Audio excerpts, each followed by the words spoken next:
Bab 851 Anugerah Rubah Ekor 9. Saat Berengar berada di Mesir, menjalani ujian Anubis dalam upaya merebut mata Horus untuk dirinya sendiri, Itami kembali ke ibu kotanya. Ia sedang berjalan-jalan di jalanan dengan pakaian kebesaran kekaisarannya. Meskipun Angkatan Darat Jepang telah dimodernisasi dengan cepat menjadi kekuatan tempur yang setara dengan pasukan era Meiji dari masa lalunya.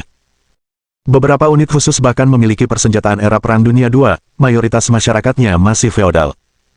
Mereka tidak hanya mengenakan pakaian gaya lama, tetapi kelas petani masih ada. Namun, mereka tidak lagi bekerja di sawah, atau setidaknya sebagian besar dari mereka tidak. Melainkan, mereka bekerja keras di pabrik-pabrik dengan jalur perakitan untuk memproduksi persenjataan era terbaru. Sejak masa pemberontakannya, Itami telah menyempurnakan teknologi industri, setidaknya dalam artian mampu menggunakan tenaga uap. Namun, setelah menjadi shogun, dan kemudian menjadi permaisuri, ia menghabiskan banyak waktu untuk memperluas pabrik-pabrik ini di seluruh negeri. Rakyat jelata kota melewatinya, membungkuk hormat kepada permaisuri ketika mereka melihatnya. Meskipun kondisi hidup dan gaji mereka jauh dari setara dengan warga biasa Jerman, mereka senang memiliki makanan dan pekerjaan tetap. Meskipun Heian-kyo merupakan kota industri besar yang memproduksi sebagian besar senjata untuk militer, kota ini bukanlah galangan kapal utama. Meskipun beberapa kapal dibangun di ibu kota, sebagian besar kapal perang baru dibangun di kota Osaka dan Nagoya. Di kota Osaka, galangan kapal Itami sedang membangun kapal perang generasi terbaru. Meskipun ia telah merancang kapal-kapal besar berlambung baja dengan senjata yang kuat, ia masih mengembangkan teknologi di balik radar, komunikasi radio, dan perangkat lain yang dibutuhkan untuk mengendalikan kapal-kapal ini secara efektif dalam pertempuran. Berbeda dengan Berengar, Itami tidak terlahir dengan ingatan yang luar biasa, dan karena itu, banyak hal yang ia pelajari di kehidupan sebelumnya agak kabur. Karena itu, ia sedang beristirahat, mencoba memulihkan ingatannya agar kembali seperti komputer lama, agar ia dapat mengingat dengan baik perkembangan penting dalam kehidupan lamanya. Saat Itami sedang berjalan-jalan di jalanan ibu kotanya, seekor rubah putih pucat menghampirinya. Ia segera memanggilnya dengan nada ramah, mencoba mengelus bulu halus rubah itu. "Bukankah kamu manis sekali? Apa kamu tersesat?" Rubah itu tersenyum dan mengibaskan ekornya yang halus sementara Itami mengelus kepalanya. Namun, sesaat kemudian, rubah itu menggigit lengan bajunya dan mencoba menyeretnya ke suatu tempat. Itami menyadari bahwa makhluk kecil nan manis itu ingin ia mengikutinya, dan ia segera tersenyum sebelum mengangguk setuju. "Kau ingin menunjukkan sesuatu padaku? Baiklah, tunjukkan jalannya." Begitu rubah putih pucat itu menyadari bahwa Itami patuh, ia melepaskan lengan bajunya dan berjingkrak ke kejauhan. Itami mengejarnya. Akhirnya, keduanya tiba di kaki bukit di bawah sebuah kuil di tepi kota. Namun, yang mengejutkannya, seluruh area itu diselimuti kabut tebal. Ia bahkan tidak bisa melihat beberapa langkah pun di depannya, membuatnya kehilangan jejak makhluk kecil itu. "Rubah kecil, kemana kamu pergi?"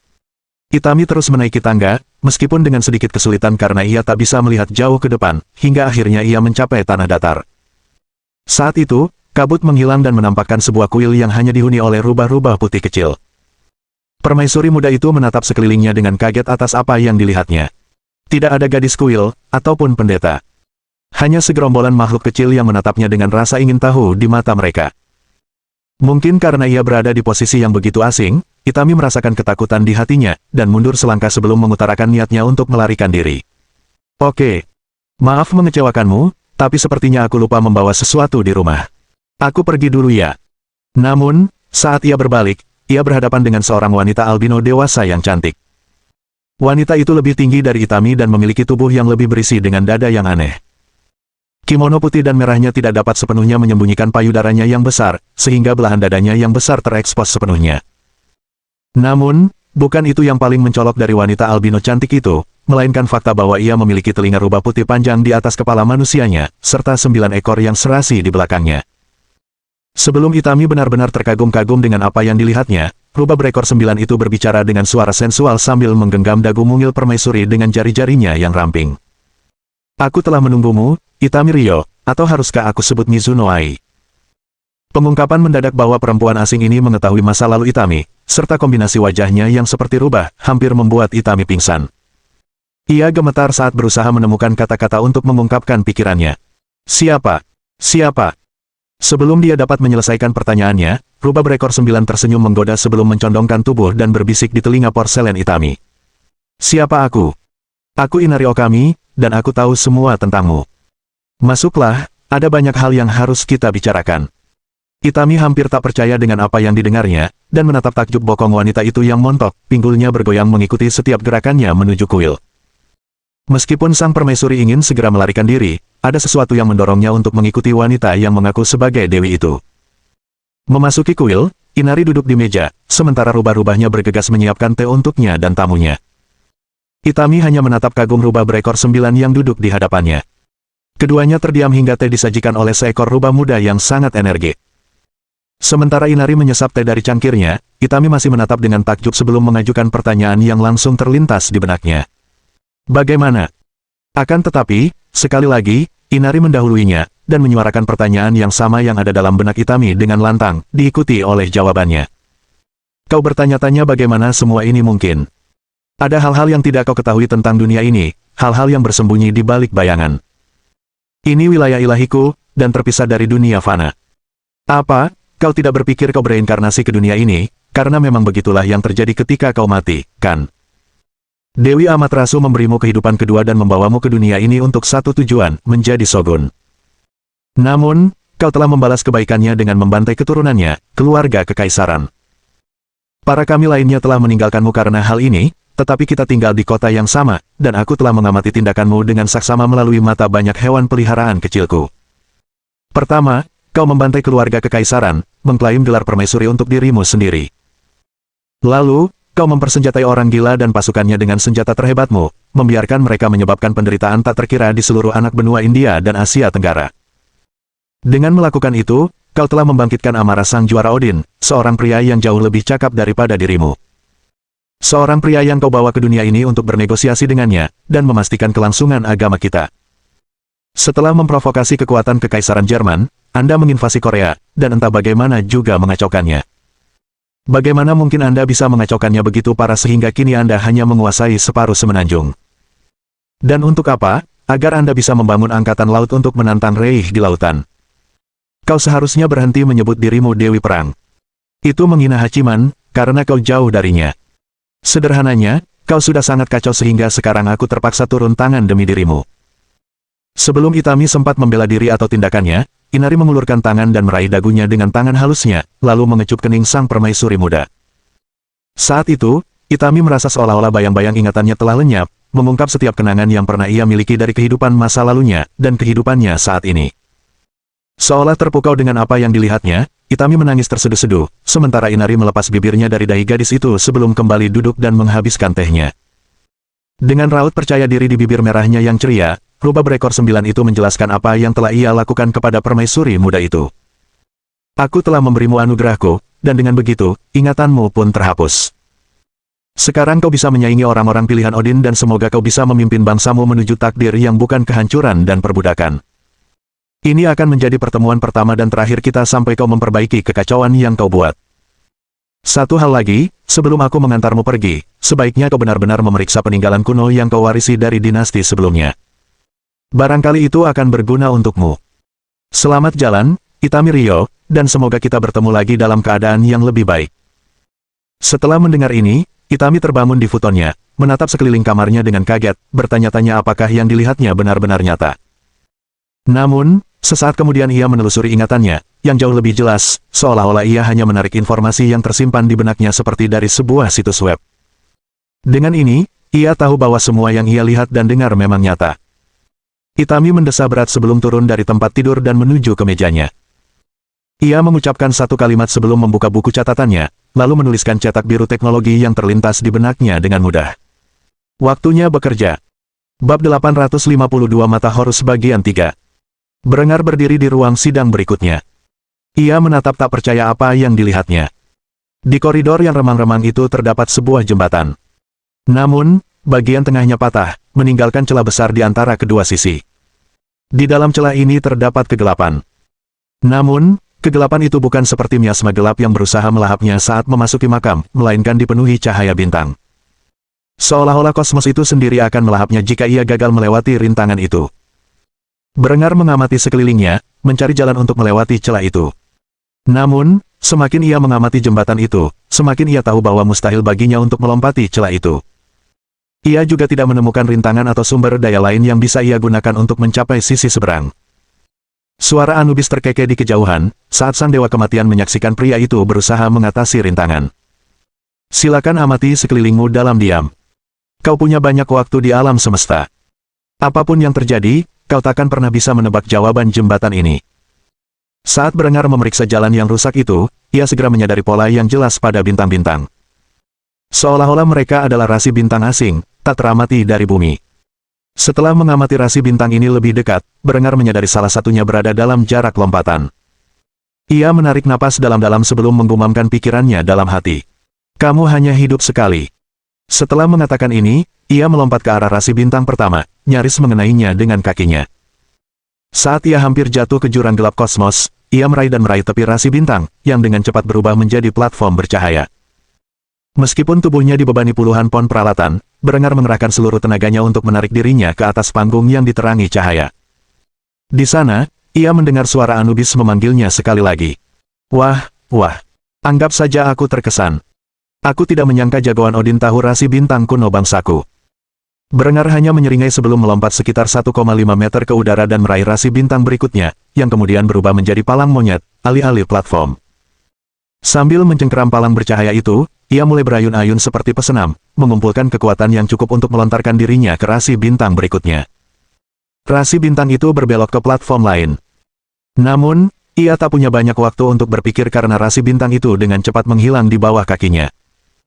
Berengar sudah cukup sering bermain game video platformer di masa lalunya untuk mengetahui bahwa rasi bintang di bawah kakinya ini adalah salah satu dari 3 platform kedua, sehingga ia segera melompat ke udara sekali lagi, dan mendarat di sebuah rasi bintang yang bergerak horizontal melintasi celah jembatan. Dari sini, ia hanya perlu menunggu hingga konstelasi itu sejajar dengan sisi lain jembatan, yang waktunya tepat sebelum melangkah ke lantai batu pasir dengan seringai percaya diri di wajahnya. Hanya itu saja yang kamu punya. Berengar bisa mendengar geraman buas dewa berkepala serigala itu saat ia dengan paksa membuka pintu menuju ruang sidang berikutnya. Hal ini hanya membuat sang kaisar tertawa saat ia menyusuri jalan setapak dan memasuki lahan terbuka yang luas. Jika ujian pertama adalah ujian untuk menilai karakternya, dan ujian kedua untuk menilai kelincahan dan persepsinya, maka ujian ketiga adalah ujian untuk kecerdasannya. Di sebuah ruangan kecil antara Berengar dan pintu masuk berikutnya, terdapat sebuah sphinx hidup. Makhluk itu berwajah dan bertubuh bagian atas seorang wanita, bertubuh bagian bawah seekor singa, dan bersayap seekor elang. Ia menatap Kaisar Jerman dengan rasa ingin tahu sebelum berkomunikasi secara telepati dengan pria itu. Sudah lebih dari 4.000 tahun sejak terakhir kali aku makan dengan layak. Namun, aku terikat oleh aturan para dewa, dan hanya bisa memakan daging dari tulangmu jika kau gagal dalam teka-tekiku. Jawablah dengan benar, dan aku akan mengizinkanmu lolos ke ujian berikutnya dengan selamat. Berengar hanya bisa tersenyum dan mengangguk setuju atas pertanyaan-pertanyaan ini. Di masa lalunya, ia sering mengajukan dan menjawab teka-teki bersama Mizuno Ai sebagai ajang kompetisi makan siang. Ia sudah terbiasa dengan sebagian besar teka-teki sulit, dan hafal jawabannya. Karena itu, ia menatap sphinx dengan tajam sebelum menjawabnya. Silakan tanyakan teka-tekimu. Aku tidak takut. Menanggapi hal ini, ekspresi sphinx berubah buruk, lalu ia berdiri, lalu mendekati Berengar dan mengendusnya. Ia langsung menyadari adanya kehadiran supernatural di sekitar tubuh Berengar, dan karenanya ia sangat ingin menyantap dagingnya. Setelah memikirkannya beberapa saat, ia mengajukan pertanyaan itu kepadanya. Aku bicara tanpa mulut dan mendengar tanpa telinga. Aku tak punya tubuh, tapi aku hidup karena angin. Apalah aku ini? Berengar memikirkan teka-teki itu selama beberapa detik sebelum menjawab sphinx dengan seringai mengejek di wajahnya. Sebuah gema. Ekspresi makhluk itu langsung berubah muram. Ia geram karena pria itu telah memecahkan teka-tekinya tanpa berpikir panjang. Binatang buas itu hendak menggigit kepala Berengar hingga putus ketika suara familiar milik Dewa Kematian memanggilnya. Cukup, Sani. Dia sudah memecahkan teka-tekimu. Biarkan dia lewat. Sphinx hanya bisa meringkuk di bawah kekuasaan Anubis, dan dengan cepat membiarkan Berengar melewati ruangannya dan memasuki ruang sidang terakhir. Setelah memasuki ruangan berikutnya, Berengar memandang sekelilingnya dengan takjub. Ruang sidang terakhir diadakan di dalam sebuah perbendaharaan besar, yang penuh dengan emas, perak, lapis lazuli, dan berbagai kemewahan dari dunia kuno. Meskipun tergoda, Berengar tidak meraih satu benda pun, melainkan berjalan ke tengah ruang penyimpanan, tempat sebuah peti emas kecil berada. Berengar mengamati peti itu dengan saksama dan menyadari bahwa tidak ada kait untuk membukanya, hanya sebuah celah bulat yang dirancang untuk menyimpan sesuatu. Meskipun ia tidak tahu apa itu. Sebelum ia sempat memastikan apa yang akan membukanya, suara Anubis yang familiar memanggilnya. Kalian telah melewati ujian penghakiman, ujian persepsi, dan ujian logika. Sekarang yang tersisa hanyalah ujian pengorbanan. Untuk mendapatkan kekuatan mata Horus, seseorang harus terlebih dahulu membutakan diri dengan mengukir salah satu mata mereka dan menempatkannya di tempat yang ditentukan. Baru setelah itu peti akan terbuka untuk memperlihatkan hadiahmu. Jadi, katakan padaku, juara Odin, apakah kau memiliki tekad yang dibutuhkan untuk mendapatkan apa yang kau cari? Berengar segera menyadari dua benda di dekat peti itu. Satu adalah belati kecil bergagang emas, dan yang lainnya adalah cermin tangan. Setelah menyadari kegunaan benda-benda itu, ia tertawa terbahak-bahak. Hal ini sangat membingungkan Dewa Kematian, yang langsung bertanya mengapa pria itu tertawa. Apa yang lucu? Apa kau tidak tahu beratnya cobaan ini? Satu langkah salah, dan kau akan mengakhiri hidupmu dengan tanganmu sendiri. Mendengar ini, Berengar akhirnya tenang sebelum mengajukan pertanyaannya sendiri. Katakan padaku Anubis, jika aku mengganti mataku yang hilang dengan mata Horus, apakah aku akan mendapatkan kembali kemampuan untuk melihat? Pertanyaan ini membingungkan Anubis, yang bahkan tidak memikirkan mengapa hal seperti itu penting dibandingkan dengan kekuatan yang diperoleh dari artefak ilahi tersebut. Ia hanya menjawab pertanyaan Kaisar dengan nada alami. Tentu saja. Meskipun kamu akan mendapatkan kemampuan yang sangat kuat juga. Berengar membuka ikat pinggangnya dan memasukkannya ke dalam mulut sambil menggertakkan gigi, bersiap menghadapi rasa sakit yang akan datang. Tanpa ragu sedetik pun, ia menghunus belati di dekatnya, dan mulai menusukkan bilahnya ke rongga mata kanannya, perlahan namun tepat mengukir matanya yang sudah buta, yang telah hilang fungsinya dalam pertempuran dengan saudaranya lebih dari 1 dekade yang lalu. Prosesnya sungguh menyakitkan, dan Berengar berkali-kali berpikir ia akan pingsan, tetapi akhirnya, ia berhasil memisahkan matanya dari rongganya. Ia dengan hati-hati memasukkannya ke dalam kunci peti emas, yang menyebabkan wadah itu mulai bersinar. Bahkan Anubis pun merasa heran melihat betapa gegabahnya Berengar dalam menyelesaikan ujian itu dan memanggilnya dengan nada terkejut, mencoba memahami kegilaan yang mendorong Berengar melakukan tindakan berbahaya seperti itu. Tanpa pikir panjang, kau rela mencungkil matamu sendiri demi kekuasaan. Mungkin kau memang pantas mendapatkan artefak suci ini. Berengar berdiri di atas peti yang bersinar, yang semakin terang setiap detiknya sebelum mengejek Dewa Kematian karena ketidaktahuannya. Saya tidak ragu karena saya telah menderita kebutaan mata kanan selama 10 tahun terakhir. Fakta sederhana bahwa artefak suci ini akan memulihkan penglihatan saya sudah cukup bagi saya untuk melukai diri sendiri. Darah mengucur deras dari rongga mata Berengar yang kosong saat peti itu terbuka, menampakkan bola kristal kecil berwarna emas. Bola ini seukuran mata manusia, dan Berengar langsung tahu bahwa bola itu sedang mengamatinya. Tanpa ragu lagi, Berengar meraih wadah itu dan mengeluarkan bola emas itu sebelum memasukkannya ke dalam rongga matanya yang telah rusak. Saat ia melakukannya, ia merasakan sakit yang membakar, seolah mata Horus membakar otaknya dengan cahaya ilahinya. Berengar berusaha keras menahan keinginan untuk berteriak ketika artefak suci itu menyatu dengan daging, sebelum membentuk mata yang sebenarnya. Setelah rasa sakitnya mereda, Berengar jatuh berlutut karena kelelahan. Butuh beberapa saat baginya untuk pulih dari penderitaan fisik dan mental yang baru saja dialaminya. Namun, segera setelah membuka matanya, ia menyadari bahwa penglihatannya telah kembali. Berengar segera meraih cermin di dekatnya dan menatap bayangannya sendiri.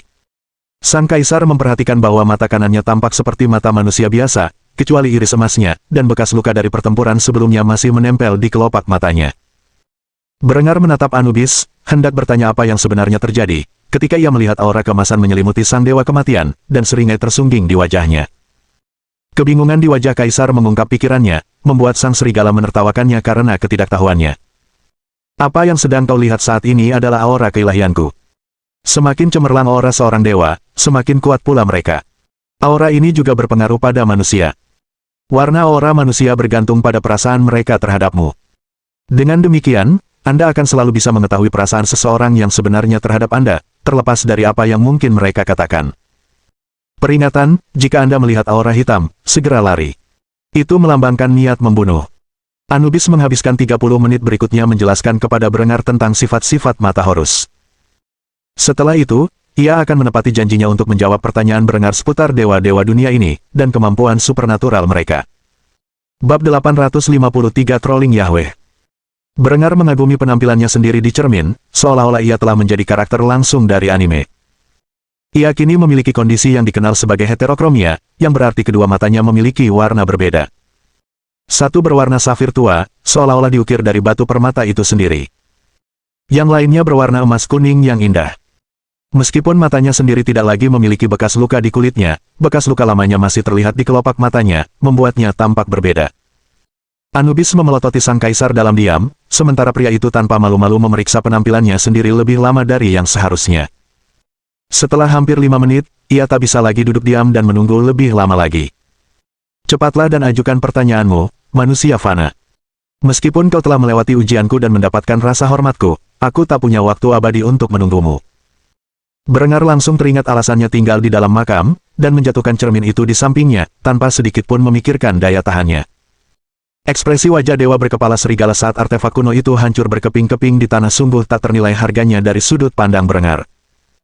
Pada akhirnya, Berengar tidak membiarkan dewa kematian memarahinya saat ia mengajukan pertanyaan pertama yang terlintas di benaknya.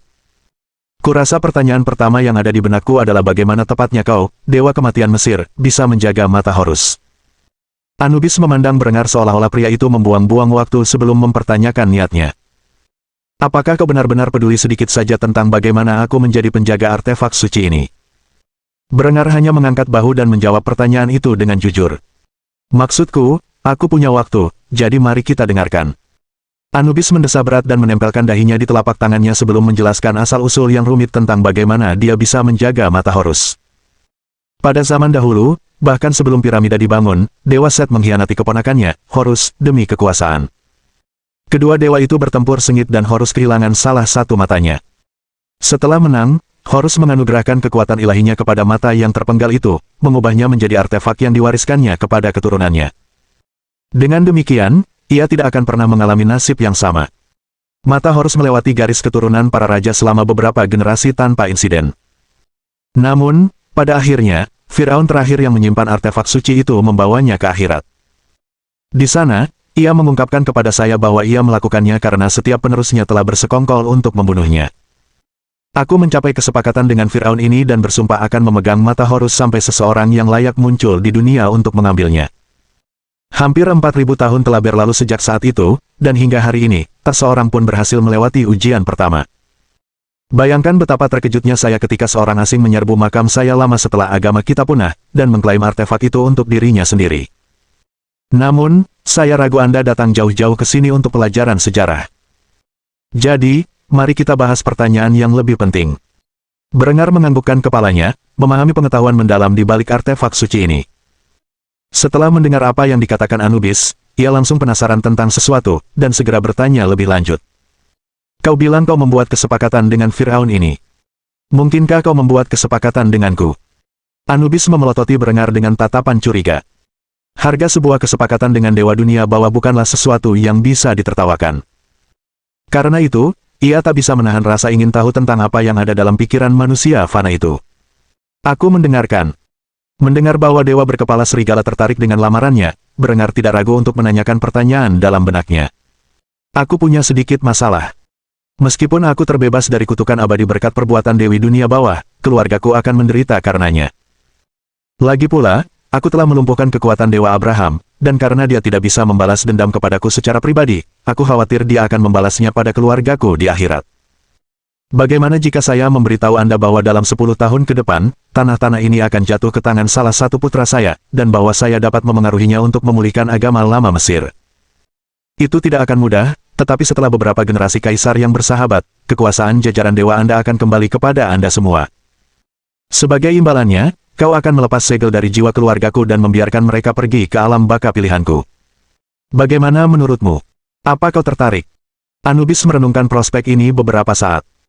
Jika rakyat Mesir meninggalkan agama Abraham mereka dan kembali ke kepercayaan lama leluhur mereka, hal itu akan menciptakan aliran kekuasaan dan pengaruh yang dapat dimanfaatkan oleh Pantheon Mesir.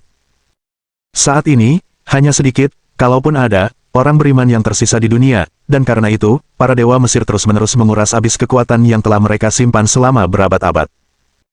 Cepat atau lambat, mereka akan menjadi tidak berguna, bahkan tidak mampu mempertahankan wilayah keilahian mereka di dunia fana. Maka, setelah pertimbangan matang, Anubis mengeluarkan tongkatnya dan menghantamkannya ke tanah, tempat miasma gelap menyebar. Setelah Berengar menatap ke dalam jurang beberapa saat, miasma itu pun menghilang, tempat dewa berkepala serigala itu mengeluarkan seruan yang keras. Tuntutan Tuhan Abraham atas garis keturunanmu telah dihapuskan selamanya. Kau bahkan bisa membaptis anak-anakmu, dan dia tidak akan mendapatkan apapun darinya. Namun, Aku telah mengerahkan cukup banyak kekuatan untuk mencapai ini. Jadi, kau harus bersumpah kepadaku bahwa kau akan memenuhi janjimu. Jika tidak, jiwamu akan menjadi milikku, dan aku akan melahapnya untuk mengembalikan apa yang telah kau ambil dariku. Senyum gembira muncul di wajah Berengar saat dia meminta klarifikasi lebih lanjut. Bagaimana dengan istri-istriku dan gundik-gundikku? Menanggapi ini, Anubis menggeram sebelum menjelaskan seberapa banyak energi ilahi yang telah dikeluarkannya. Wanita manapun yang mengandung anakmu, atau anak dari laki-laki yang berasal dari garis keturunanmu, akan dibebaskan dari tuntutan dewa-dewa lain. Sekarang setelah kau mengerti harga yang telah kubayar, jawablah salah satu pertanyaanku, ya. Berengar menyeringai dan mengangguk. Setelah apa yang baru saja dilakukan Anubis untuknya dan keluarganya, ia dengan senang hati menjawab beberapa pertanyaan sang dewa. Saya buku terbuka, silakan bertanya. Anubis menatap Berengar dalam diam selama beberapa saat sebelum mengajukan pertanyaan dalam benaknya. Di kehidupan masa lalumu, apakah kamu menyembah dewa-dewa Germanik? Berengar menggelengkan kepalanya sebelum menjawabnya. Tidak, saya seorang ateis. Mengapa itu penting? Anubis meletakkan dagunya di tangannya saat dia menatap Berengar dengan pandangan lebih tertarik. Aneh. Kau mungkin tidak tahu ini, tapi ada perjanjian kuno di antara para dewa dunia untuk tidak ikut campur secara langsung.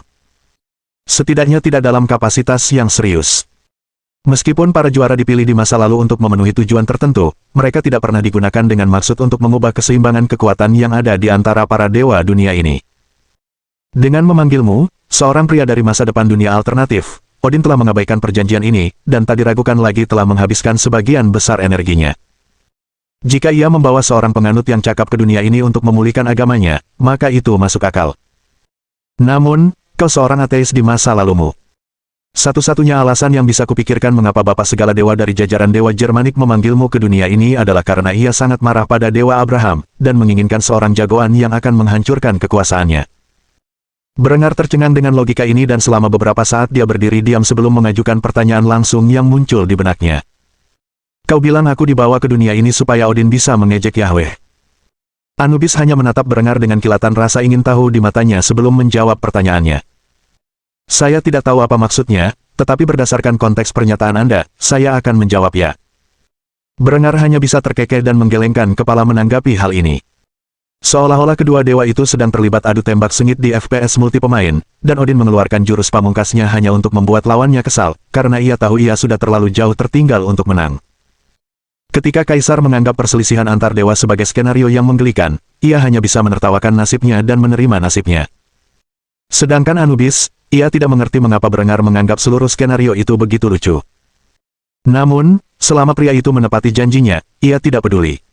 Bab 854 Satu pertanyaan terakhir. Cahaya bersinar menembus kegelapan di dalam wilayah suci milik Dewa Dunia bawah Mesir kuno. Dewa berkepala serigala dan Raja Jerman berdiri berdampingan dalam diam sambil menatap pintu masuk piramida, yang berfungsi sebagai penghalang menuju alam surgawi. Sambil mendesah berat, Berengar mengungkapkan bahwa waktu kepergiannya telah tiba. Harus kuakui, ini pengalaman yang lebih menyenangkan daripada dewa terakhir yang kutemui, tapi sayangnya aku punya banyak pekerjaan yang harus diselesaikan, sehingga terpaksa meninggalkanmu. Sebelum aku pergi, aku punya satu pertanyaan terakhir, bolehkah kau menjawabnya? Anubis menatap manusia fana yang berdiri di sampingnya. Meskipun Berengar tinggi untuk ukuran manusia, jika dibandingkan dengan dewa kuno itu, ia hanyalah seorang anak kecil. Mungkin dewa berkepala serigala itu akan menganggap kebenaran ini lucu di masa lalu, tetapi Berengar telah dengan jelas menunjukkan bahwa ia mampu untuk ukuran manusia fana, dan untuk itu, Anubis sangat menghormati pria itu. Karena itu, tidak mengherankan ketika ia mengangguk setuju. Baiklah. Kurasa aku berutang setidaknya sebanyak ini padamu. Bertanyalah saja, dan jika aku mampu menjawabnya, aku akan memberitahumu. Setelah melihat Anubis menyetujui permintaannya, Berengar tidak ragu untuk menanyakan pertanyaan yang selama ini telah membakar lubang di benaknya. Apa yang kau ketahui tentang yang satunya? Reinkarnasi yang satunya lagi. Aku tidak berharap kau tahu banyak, tapi berdasarkan pengalamanku dengan para dewa, kalian semua sepertinya punya semacam komunikasi satu sama lain. Anubis sedikit terkejut ketika mendengar pertanyaan ini. Ia hanya bisa mendengus tak percaya. Sejak Berengar pertama kali menginjakkan kaki di wilayah sucinya, pria itu terus-menerus mengejutkannya dengan kemampuan dan pengetahuannya. Ketika dewa berkepala serigala itu benar-benar memikirkannya, tidaklah mengherankan bahwa Berengar tahu tentang Itami. Namun, hal ini menempatkan Anubis dalam posisi yang sulit. Pertama-tama, dia tidak tahu banyak tentang Itami. Namun, meskipun dia tahu, bukanlah tugasnya untuk memberitahu manusia tentang keberadaan Itami.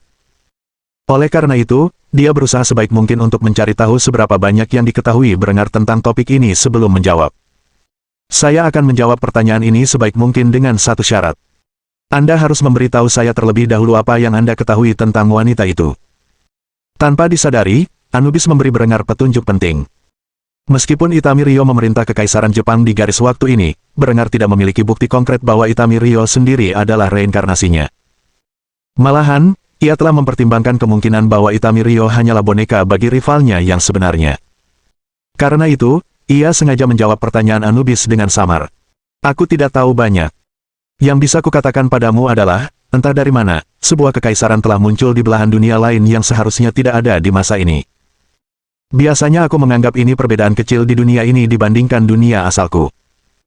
Namun, kekaisaran ini memiliki akses ke teknologi yang tidak dimiliki siapapun di dunia ini selain diriku sendiri. Aku juga tahu bahwa reinkarnator ini merupakan ancaman bagi kekaisaranku, dan dinasti yang telah kubangun. Mereka telah menantangku di India, sebuah tindakan yang masih kusiapkan untuk kutanggapi. Tak perlu dikatakan lagi, jika dia menang dalam perang yang akan datang di antara kita, aku tidak akan bisa memenuhi janjiku. Oleh karena itu, demi kepentingan terbaik kita berdua, kita harus bekerja sama dan berbagi pengetahuan tentang musuh bersama ini. Berengar telah menempatkan Anubis dalam skakmat kiasan. Dengan mengungkap fakta bahwa Itami merupakan ancaman nyata bagi kesepakatan yang baru saja mereka buat, ia memaksa Anubis untuk mengungkapkan informasi yang tidak akan ia bocorkan. Bahkan, Berengar dapat menyaksikan rasa frustrasi di wajah Anubis yang seperti serigala saat sang dewa bergulat dengan kenyataan bahwa seorang manusia biasa telah mempermainkannya. Setelah meraung keras, Anubis pun tak kuasa menahan diri dan mengungkapkan semua yang ia ketahui kepada Berengar. Dasar bajingan tak bermoral.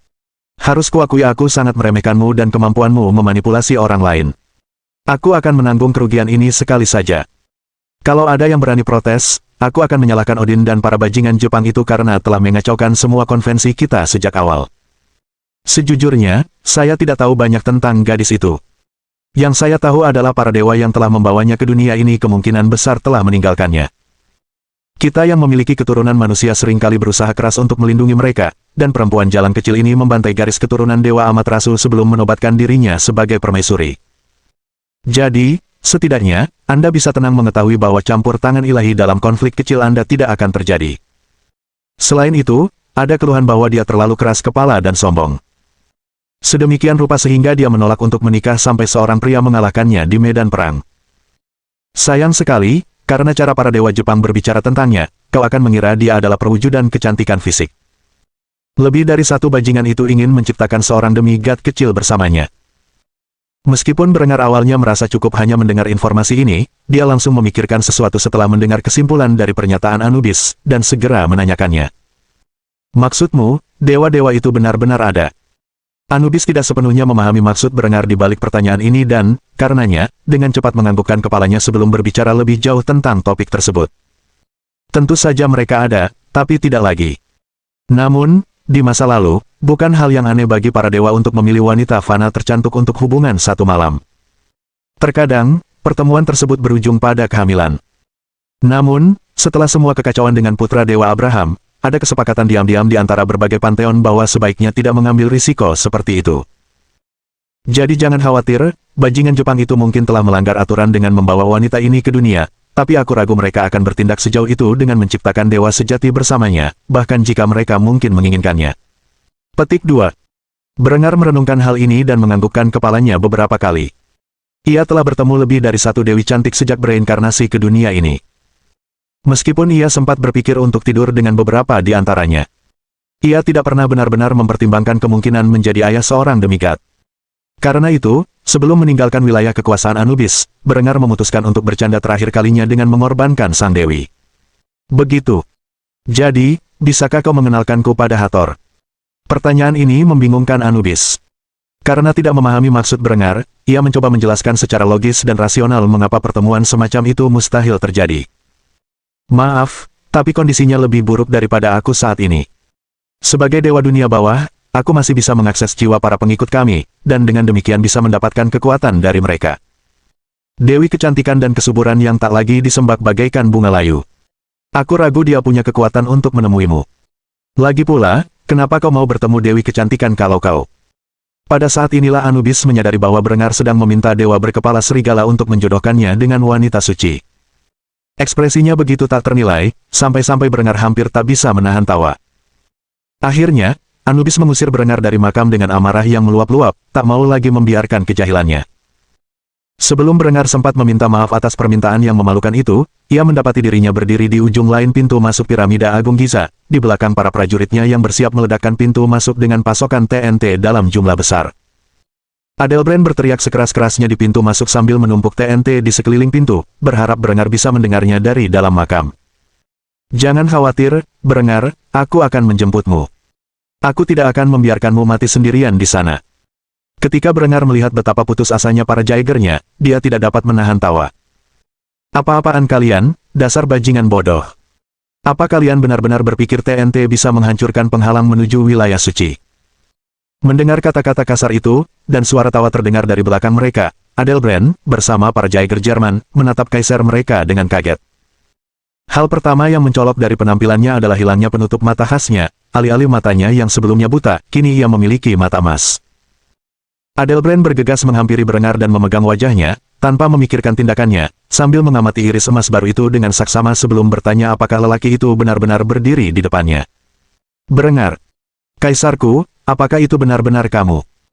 Berengar menanggapi kejadian ini dengan kerutan di wajah tampannya, sebelum mendorong marsekal lapangannya menjauh dengan agak kasar.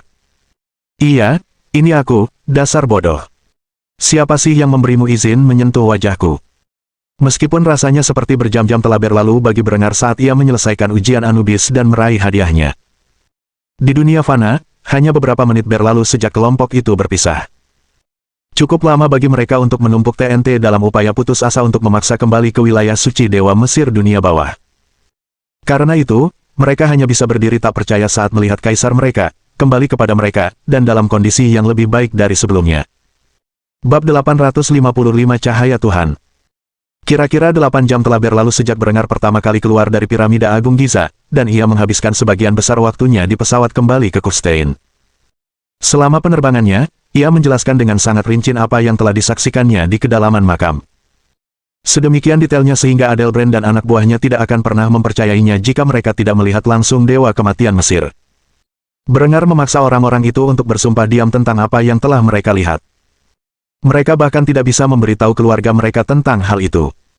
Jika kebenaran tentang keberadaan semua agama tersebar di Reich, hal itu akan menyebabkan gangguan serius bagi masyarakatnya secara keseluruhan. Karena itu, hanya segelintir orang terpilih yang dipercayakan dengan tingkat keamanan seperti itu. Saat mendarat di lapangan udara Kufstein, Adelbrand praktis jatuh ke tanah dan mencium tanah di bawah kakinya. Ia sangat senang karena mereka tidak melakukan airdrop ke kota seperti yang mereka lakukan di Kairo. Di sisi lain, Berengar tetap tenang seperti biasa sambil meletakkan tangannya di bahu Adelbrand dan memberitahunya tentang tugas terbarunya. "Ambil cuti 2 minggu ke depan dan biasakan diri dengan kehidupan di Reich. Kereta akan membawamu ke Salzburg, tempat kau bisa menikmati kekayaan harta keluargamu. Kau pantas mendapatkan waktu istirahat, sahabatku. Aku akan memanggilmu saat aku membutuhkan bantuanmu. Sampai jumpa lagi." Mendengar hal ini, Adelbrand memberi hormat kepada kaisarnya, yang membalasnya dengan hormat pula, sebelum keduanya berangkat dengan cara yang berbeda. Berengar akan naik mobil ke istananya, tempat ia akan berkumpul kembali dengan keluarganya. Sementara itu, Adelbrand akan naik bus ke stasiun kereta api sebelum pulang melalui kereta api nasional. Berengar bersantai di kursi belakang mobilnya, yang dikemudikan oleh seorang anggota Leibgarde-nya. Ia menikmati pemandangan kota Kufstein, yang telah mengalami perubahan monumental selama dekade terakhir. Dari kota pertanian abad pertengahan yang kecil menjadi kota metropolitan yang berkembang pesat seperti di era 1920-an, kota Kufstein tak diragukan lagi adalah kota terhebat di dunia. Akhirnya mobil Berengar tiba di istananya, di mana sebelum ia sempat melangkahkan kaki sepenuhnya ke dalam gedung, wanita cantik berambut merah yang merupakan istri kesayangannya menyerangnya. Linde menatap Berengar dengan penuh kasih sayang, sambil menjejalkan kepala Berengar ke dalam payudaranya yang besar. Meskipun perjalanan jauh lebih cepat di era penerbangan ini, bukan berarti Linde tidak mengkhawatirkan keselamatan belahan jiwanya. Lagi pula, ia tahu semua tentang misi berbahaya ke piramida Agung Giza, dan karena itu, ia minum untuk menebus kesengsaraannya. Berengar bisa mencium aroma minuman keras dari napas wanita itu, saat wanita itu menciumnya dengan penuh gairah, sama sekali tidak menyadari perubahan besar yang terjadi pada penampilannya. Akhirnya, Linde melepaskan cengkeramannya dan tersenyum, sebelum perlahan berubah menjadi syok. Pada saat inilah, ia memperhatikan iris emas mata kanan Berengar, dan segera mencengkeram wajahnya, mengkhawatirkan keselamatan pria itu. Ya ampun, apa yang terjadi? Kenapa matamu emas? Jangan bilang mata Horus menyatu dengan matamu. Apa ada efek sampingnya? Apa kau harus membayar harga tertentu? Tolong beritahu aku semuanya baik-baik saja. Linde, yang cerdas, dengan cepat menebak apa yang mungkin terjadi pada kekasihnya saat dia pergi, menyebabkan Berengar terkekeh dan memeluknya erat-erat untuk mencoba menenangkannya. Tenang, aku baik-baik saja. Malahan, aku lebih baik dari sebelumnya. Penglihatanku sudah kembali. Lupakan detailnya, setelah 12 tahun, aku bisa sekali lagi memandang kecantikanmu dengan dua mata, bukan satu. Tak ada yang perlu dikhawatirkan. Layaknya anjing yang dipuji tuannya, Linde langsung patuh sambil menyundulkan kepalanya ke dada bidang suaminya. Pada saat inilah Berengar mengaktifkan efek harta karun barunya, mencoba melihat bagaimana perasaan wanita yang dicintainya saat itu. Melihat aura merah muda yang begitu kuat, Berengar hampir muntah. Bahkan cahaya kemasan aura ilahi Anubis yang cemerlang tak sebanding dengan apa yang dilihatnya saat ini. Seolah aura cintanya adalah reaktor fusi nuklir, aura itu telah menerangi istana dengan cahaya neon yang cemerlang. Sedemikian rupa sehingga Berengar kembali buta untuk sementara waktu, saat ia berusaha menonaktifkan efek artefak ilahi tersebut. Begitu penglihatannya kembali, Berengar menatap Linde dengan sedikit kekhawatiran di wajahnya. Apa yang disaksikannya adalah cinta yang terlalu besar untuk ditanggung seorang pria sendirian. Bagaimana mungkin wanita itu menganggapnya? Ia mulai merasa sedikit khawatir bahwa mungkin ia gagal memenuhi harapan Linde ketika wanita itu menggenggam tangannya dan bertanya ada apa dengannya. Apakah semuanya baik-baik saja? Kamu terlihat sedikit ketakutan. Berengar menggeleng tak percaya sebelum kembali ke kenyataan. Jelas, ia tak bisa memberitahu wanita itu bahwa cintanya yang begitu besar telah membuatnya takut. Sebaliknya, ia hanya mendesah pasrah, menyadari bahwa mungkin ada baiknya wanita itu begitu mencintainya. Lagi pula, seandainya Linde berbalik melawannya, ia akan menjadi musuh paling menakutkan yang harus dihadapinya. Maka, setelah menarik napas dalam-dalam, ia menepuk kepala wanita itu, sebelum meyakinkannya bahwa semuanya baik-baik saja. Semuanya baik-baik saja, sayangku. Aku hanya sedikit kewalahan oleh bau minuman keras. Kamu habis minum, kan? Linde memalingkan muka karena malu saat itu. Ia memang habis minum. Lagi pula, hanya itu yang bisa menenangkannya ketika memikirkan situasi genting yang kembali dihadapi kekasihnya. Ia siap dimarahi, tetapi Berengar justru mengejutkannya dengan memeluknya dan mencium keningnya. Terima kasih sudah selalu mengkhawatirkanku. Aku janji, aku tidak akan melakukan apapun yang bisa membuatku terbunuh. Lagi pula, aku tidak bisa meninggalkanmu sendirian membesarkan kelima anak kita. Lagi pula, Bruno baru saja lahir. Siapa yang akan menjadi ayahnya jika aku binasa di makam yang terlupakan? Sebelum Linde sempat menanggapi komentarnya, Yasmin menuruni tangga dan menyadari kembalinya Berengar. Meskipun ia tidak tahu perjalanan berbahaya apa yang telah ditempuh Berengar, ia tahu sesuatu yang serius telah terjadi karena mata kanannya telah berubah warna menjadi emas. Putri Mor itu langsung berteriak kaget, yang membuat seluruh istana waspada akan kembalinya Berengar. Ya ampun! Apa yang terjadi pada matamu? Tak lama kemudian, para wanita Berengar lainnya bergegas masuk ke pintu masuk istana, bersama beberapa anaknya, sambil memandangi penampilan aneh pria itu. Berengar sedang berusaha menjelaskan bagaimana ia bisa memiliki mata baru ketika Veronica tiba-tiba masuk dan langsung membeku. Berbeda dengan Berengar, Putri Bohemia terlahir dengan heterokromia. Karena itu, ia sangat menderita di awal hidupnya. Melihat pria yang telah menyelamatkannya dari kekerasan keluarganya tiba-tiba mengalami kutukan yang sama dengannya. Hal itu terlalu berat bagi perempuan muda itu, dan ia langsung menangis terseduh-seduh. Melihat hal ini, Berengar merasa perlu mencari alasan, dan tiba-tiba ia menjelaskan kondisinya sebagai mukjizat dari Tuhan. Semuanya, jangan salah paham, aku baik-baik saja. Malahan, aku lebih dari sekadar baik-baik saja. Tuhan Yang Maha Kuasa telah memulihkan penglihatanku. Aku sedang berada di Tanah Suci, memanjatkan doa-doa kepada Kristus di Golgota, ketika tiba-tiba cahaya keemasan menyelimutiku. Dalam sekejap itu, aku merasakan kehangatan ilahi yang menenangkan mataku yang terluka dan ketika akhirnya lenyap, aku bisa melihat kembali. Setelah hampir 12 tahun buta, penglihatan saya kembali. Sungguh sebuah keajaiban. Saya tidak bisa menjelaskan mengapa warna mata saya berbeda dari sebelumnya, tetapi yang saya tahu adalah untuk pertama kalinya dalam hidup saya sekarang dapat menatap keluarga tercinta dengan dua mata. Jadi, jangan khawatir, karena ini adalah kehendak Tuhan.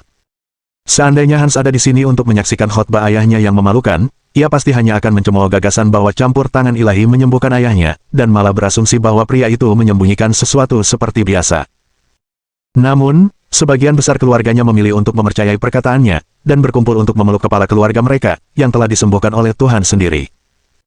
Ini akan menjadi kebohongan yang sama yang disebarkan Berengar kepada publik tentang transformasinya yang tiba-tiba, yang semakin memperkuat gagasan bahwa ia adalah manusia pilihan Tuhan. Jelas, mata itu berwarna emas karena mengandung cahaya Tuhan. Atau begitulah anggapan orang-orang. Kebetulan, sedikit propaganda ini akan menyebabkan beberapa orang yang kurang berpendidikan melupakan prasangka mereka terhadap orang-orang heteroromia, sesuatu yang telah diderita Veronica, bahkan selama masa sekolahnya. Adapun Linde, ia hanya bisa menggelengkan kepala tak percaya sebelum menggumamkan satu kalimat pelan. Bahkan ia merasa propaganda yang dipikirkan Berengar di luar kepala itu agak terlalu tak tahu malu. Kemampuanmu untuk berdusta dalam menjalani hidup selalu membuatku takjub. Bab 856 tersandung pada inspirasi ilahi. Saat Berengar pulang dari perjalanannya ke Piramida Agung Giza, Itami sibuk bersembunyi di kamarnya sendiri, di tengah depresi berat. Anugerah Inari telah menjernihkan pikirannya, memungkinkan sang permaisuri muda memiliki banyak kenangan masa lalunya yang telah ia lupakan sepenuhnya hingga kini. Di meja Itami tersimpan cetak biru, persamaan kimia, dan materi pendidikan untuk mata pelajaran yang telah terlupakan selama bertahun-tahun. Selain itu, ada 3 artefak suci yang telah ia coba selama 6 jam terakhir. Namun, saat ini perempuan itu tergeletak telanjang di tempat tidurnya, dengan sebotol sake di tangannya. Mata merahnya menatap langit-langit kamarnya, merenungkan semua yang telah terjadi di masa lalunya. Sebuah gambaran yang sangat jelas tentang satu-satunya pria yang pernah benar-benar dicintainya terbayang di benaknya. Julian adalah sosok yang keras kepala dan sombong, yang sering memperlakukan dirinya di masa lalu hanya sebagai pengganggu. Namun, ia tahu bahwa jauh di lubuk hatinya, Julian hanyalah pria berhati terluka, terlalu takut untuk dekat dengan siapapun. Terlepas dari kekurangan-kekurangan ini, ada saat-saat di mana ia merasakan kehangatan yang tulus. Namun, yang saat ini melayang di benaknya adalah 2 adegan yang ia tahu tidak pernah terjadi, namun keduanya begitu jelas. Meskipun tahu bahwa ingatan-ingatan ini palsu, keduanya memiliki pengaruh emosional yang besar di hatinya, dan menyebabkan kebingungan yang luar biasa dalam benaknya. Dalam kenangan pertama dari 2 kenangan ini, Itami sedang menyaksikan Julian lulus dari West Point. Setelah menerima ijazahnya, Julian menghampiri Itami dan mengaku memahami perasaannya. Ia tampak tercengang, seolah-olah baru menyadarinya saat itu. Namun, meskipun momen itu seharusnya menjadi momen paling bahagia dalam hidupnya, si brengsek itu menolaknya, mengatakan bahwa sudah terlambat bagi mereka untuk menjalin hubungan. Seolah ini belum cukup membingungkan, ingatan kedua yang ia tahu salah adalah saat ia menikah dengan Julian, dan sedang mengandung anaknya. Julian pulang dari tugas panjang dalam keadaan hidup dan sehat, di mana mereka berdua menikmati hidangan lezat bersama dalam kebahagiaan yang tak terkira. Namun pada akhirnya, Julian mengucapkan selamat tinggal, dan meninggalkan pesan yang tidak menyenangkan, yang mengatakan bahwa waktu yang mereka habiskan bersama telah memungkinkan dia untuk mendapatkan sedikit ketenangan, dan bahwa dia menyesali kenyataan bahwa butuh 2 kehidupan baginya untuk menyadari apa yang mungkin terjadi. Setelah mengulang kata-kata itu berulang kali, Itami meneguk lagi dari botolnya, menenggelamkan kesedihannya dengan aroma alkohol yang kuat. Air mata mengalir deras dari matanya, bayangan ditolak oleh pria yang dicintainya, lalu ditinggalkannya saat ia sedang mengandung anak, terasa terlalu berat untuk ditanggung. Apakah ini benar-benar nasib yang akan ia alami seandainya ia benar-benar mengungkapkan perasaannya kepada si bodoh bebal itu? Berbeda dengan Berengar, Itami tak pernah benar-benar punya waktu untuk benar-benar memproses kesedihan yang ia rasakan atas kehidupan masa lalunya, dan ia juga tak punya sederet kekasih yang membantunya melewati proses tersebut. Selain ibunya yang menyebalkan dan adik perempuannya yang terlalu penyayang, ia sendirian di dunia ini, dikelilingi oleh musuh-musuh potensial. Itami terlalu mabuk untuk menyadari bahwa mungkin Sang Dewi menanamkan kenangan ini dalam benaknya, sebagai petunjuk tentang identitas asli reinkarnator lainnya. Sebaliknya, ia melihatnya sebagai takdir yang mungkin terjadi, akibat tindakannya seandainya ia benar-benar mengejar kasih sayangnya di kehidupan sebelumnya. Satu-satunya hal yang disebabkan oleh kedua kenangan ini hanyalah kebingungan yang luar biasa di benak Itami, dan kerinduan yang tak kunjung reda di hatinya. Meskipun ia tidak tahu mengapa segalanya berakhir begitu mengerikan dalam kenangan palsu ini, ia hanya berharap bisa kembali ke kehidupan lamanya dan memperbaiki kesalahannya. Setelah minum dan menangis sendirian selama beberapa waktu, Itami akhirnya bangkit dari tempat tidurnya ketika mendengar ketukan di pintu. Ia perlahan berjalan ke arah pintu, dengan raut wajah pasrah di wajahnya yang sempurna, sebelum membuka pintu sedikit agar wajahnya terlihat. Ketika ia melihat wajah adik perempuannya yang tersenyum, ia membanting pintu hingga tertutup dan memanggil gadis itu dengan suara melengking. Tidak sekarang, Momo. Meski sudah berkata demikian, Momo tetap memaksa masuk, yang awalnya ingin mampir ke rumah kakaknya dan membuat hidupnya makin sulit, kini malah jadi sumber kekhawatiran. Bau mulut Itami dan raut wajahnya menunjukkan kalau dia sudah mengurung diri di kamar, tidak melakukan apapun kecuali minum dan menangis selama 6 jam terakhir. Jelas, ada sesuatu yang sangat salah, dan karena itu, Momo segera menghibur kakak perempuannya yang berharga. Namun, ketika membuka pintu dan menyadari Itami Ryo telanjang bulat, Momo tersipu malu. Sebelum akhirnya memarahi wanita itu atas penampilannya. "Ne-chan, pakailah baju." Menanggapi hal itu, Itami hanya mendengus, lalu menjatuhkan diri ke futonnya dan menarik selimut menutupi tubuhnya. Ia sedang tidak ingin mengobrol saat ini. "Pergilah." Momo menyadari ada yang tidak beres dengan adiknya. Itami tidak pernah bertingkah seperti anak kecil, tapi disinilah ia berteriak dan mengamuk sambil telanjang bulat. Bibirnya bergetar saat ia berusaha mencari akar masalahnya. "Ne-chan, apakah ini tentang seorang pria?" Itami membeku di balik selimutnya, tak berkata apa-apa, hanya merajuk. Momo hanya mendesah pasrah melihat ini. Ia tak tahu siapa yang menyebabkan adiknya begitu bersedih, tapi dalam hati ia bersumpah, siapapun bajingan itu, ia tak akan pernah memaafkannya. Momo justru menghampiri meja yang berisi cetak biru, materi pendidikan, serta regalia kekaisaran Jepang milik kakaknya, yang sebenarnya merupakan artefak ilahi. Momo hanya tahu sedikit tentang sains, kimia, dan teknik. Bisa dibilang ia hanya mengenyam pendidikan dasar setingkat SMA, seperti yang dialami kebanyakan orang di wilayah Itami di bawah pemerintahan Ryo. Akan tetapi, saat cahaya matahari terpantul di cermin itu mulai berkilauan, dan di bawah cahayanya, Momo mampu memperoleh pemahaman yang jauh lebih besar tentang materi tersebut daripada yang biasanya ia dapatkan. Dengan perasaan terinspirasi dari Tuhan, Momo segera melihat buku yang ditulis Itami berjudul Biologi 101, dan setelah mempelajari bagian acak dari isinya selama beberapa menit, ia memberikan komentar tentang materi tersebut. Jadi ada mikroorganisme di mana-mana yang disebut bakteri, dan beberapa bakteri ini bisa menyebabkan makanan rusak. Di mana kamu belajar ini? Itami hendak mengutuk adiknya karena mengganggu sesi dukanya. Namun, ketika gadis itu mulai berbicara tentang biologi, ia tak kuasa menahan diri untuk bertanya-tanya bagaimana adiknya yang dungu itu bisa memahami apa yang tertulis di buku itu. Itami segera melompat dari tempat tidurnya dan memegang bahu Momo sebelum menginterogasi gadis itu. "Momo, kamu mengerti apa yang aku tulis di sini dan makna di balik kata-kata ini?" Momo menatap adiknya dengan kaget. Seolah-olah ia adalah orang yang sama sekali berbeda. Namun, ia mengangguk perlahan sebelum mengomentari sumber inspirasinya yang tiba-tiba. "Aku tidak tahu apa itu. Biasanya aku tidak tahu apa arti kata-kata ini, tapi entah kenapa, aku mengerti." Itami tanpa sadar melangkah maju ke arah cahaya yang terpantul dari cermin dan langsung merasakan dirinya diliputi oleh inspirasi ilahi yang sama seperti yang dialami adiknya. Ia segera melihat ke cermin dan mengidentifikasinya sebagai kemungkinan penyebab aura aneh ini. Cermin ini adalah salah satu dari 3 benda berharga milik kerajaan Jepang yang diwarisi Itami dari keluarga kekaisaran setelah ia membantai mereka dan menggantikan mereka. Benda itu dikenal sebagai Yata no Kagami dan konon melambangkan kebajikan kebijaksanaan. Setelah mendengar dari Inari bahwa benda berharga kekaisaran sebenarnya adalah artefak dewa, ia bereksperimen untuk mengetahui kegunaannya, tetapi tanpa instruksi yang tepat, hal itu lebih mudah diucapkan daripada dilakukan. Namun, apa yang ia alami saat ini mungkin merupakan peningkatan kecerdasan sementara, dan ia bukan satu-satunya yang mengalami perubahan ini. Dalam konteks elemen RPG, Yata no Kagami seolah-olah memiliki area efek yang menyebabkan kecerdasan mereka yang berada di dalamnya meningkat sementara. Ketika Itami menyadari hal ini, ia pun tertawa terbahak-bahak, menyebabkan adik perempuannya khawatir terhadapnya, yang kemudian ia ungkapkan secara terbuka.